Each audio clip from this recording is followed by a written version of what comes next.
The podium is yours.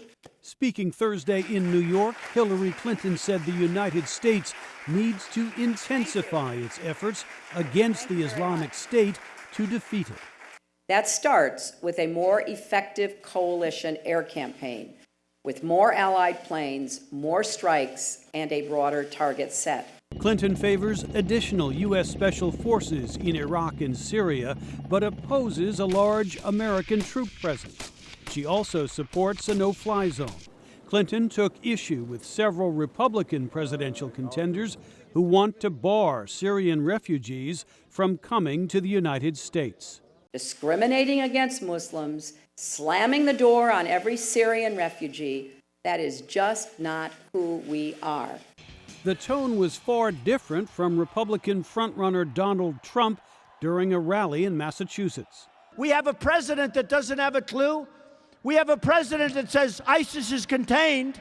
He's contained. The only thing contained is us. We're contained because we have no leadership. The Paris attacks have refocused the presidential contenders on national security and what they would do to counter the Islamic State. Republican Jeb Bush says he would send additional U.S. ground troops into Iraq. It starts by re-engaging in Iraq in a way that embeds our forces, rather than keeps them in safe zones, embeds our forces with the Iraqi military. It requires direct support of the Peshmerga military, a great fighting force, the Kurdish force, to be able to show that we have the back of the Kurds. Another Republican contender, Ohio Governor John Kasich, also favors ground troops, but he was vague on how many. I don't think that you can deal with ISIS by just looking the other way.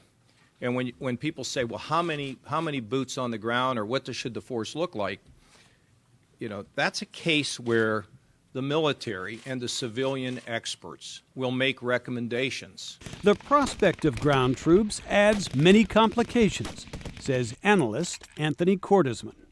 So the whole idea that you're just going into these theaters with U.S. ground troops as if you weren't intervening in countries on the edge of civil war or actively in it simply defies reality. So does the idea that you can instantly deploy ground forces.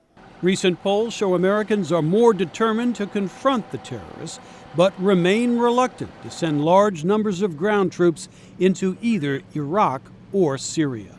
Jim Malone, VOA News, Washington.